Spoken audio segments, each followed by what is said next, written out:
Hey everybody, Mike over here at ToyTec List for your Tech Tip Tuesday. Today I'm going to show you these new SPC lower control arms for the rear of your 4Runner, 3rd gen, and how to install it. This is SPC's new product. It's got a nice factory rubber bushing up top, 3/16 Dom tubing, and a nice X-axis joint down at the bottom. Alright, so I kind of want to talk to you guys a little bit about the difference between your factory arms and these nice SPC control arms. The SPCs are going to come with a factory rubber bushing. This goes on the frame side. And then it comes with a nice X-axis joint. The X-axis is an enclosed heim joint that has bushings or a boot on either side to keep it sealed so it doesn't clunk over time or corrode. Factory control arms, this one I've modified myself. I've put polyurethane bushings in here because the old rubber bushings failed over time. They don't really offer a lot of flex. With this new control arm with the X-axis joint, it's going to offer a lot more flex, and you're not going to have any clunks and rattles. Also, compared to factory, you have this pretty thin arm. A lot of you guys know these pretzel pretty easily. They fold up under weight, especially when you're backing up a trail trying to get out of trouble. These guys, like I said before, they're 3/16 Dom tubing. There's no way you're going to be able to bend this on the car. You'll probably damage your frame before you bend the arm. So now we're going to go ahead, we're going to get with Blake, and Blake's going to show us how to install these on a vehicle in your driveway, nice and easy. Alright guys, so to install these SPC lower control arms, you're going to want to leave the weight of the vehicle on the ground. So don't go lifting the vehicle up and drooping out that rear end.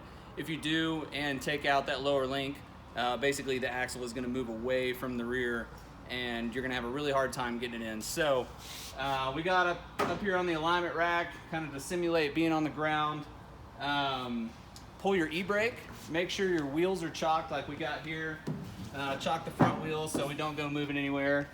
Some of the tools that you need to do this are going to be a 19mm socket and socket wrench, a 19mm closed-in wrench, a torque wrench to torque it at the end, a centering punch, screwdriver, any kind of punch that you have to stick in the hole and, you know, align everything, make it easier for you to get that bolt in there. And then a pry bar is always handy to get those links out. So now we'll go up under the truck and I'll show you how to get these things in.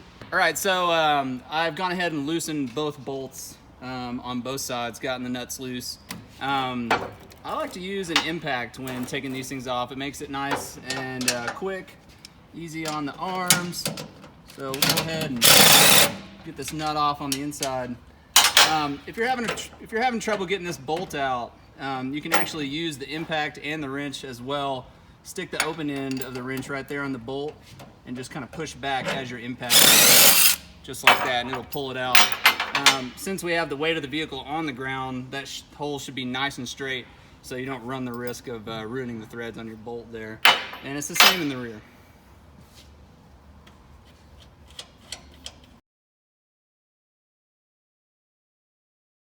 Now is when your pry bar comes in handy. Stick it up, you know, in the wheel well near the shock and get the end of it in there and just start to pry out. Flip it over. Boom, there we go. We got that end out, and you can just work the rear out as well, just like that. Now, like Mike said, the factory rubber bushing is going to go in the frame side. So right here in this frame mount, and then our X-axis joint is going to go in the rear on the axle mount. So we'll start with the frame mount. Grab our factory bolt here.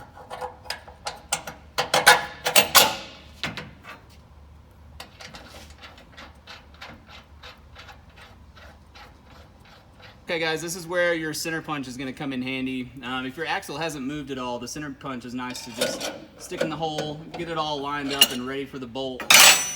And then you can stick your bolt in just like that. And either tap it in or run it in with your impact.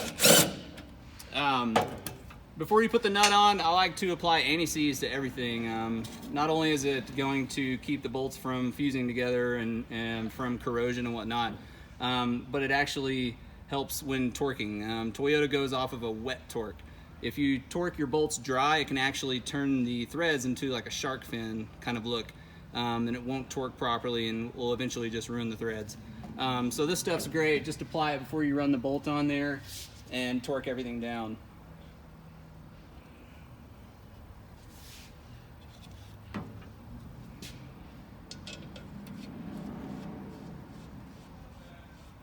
All right, guys, so we're gonna set our torque wrench to 107 foot-pounds for these lower rear links.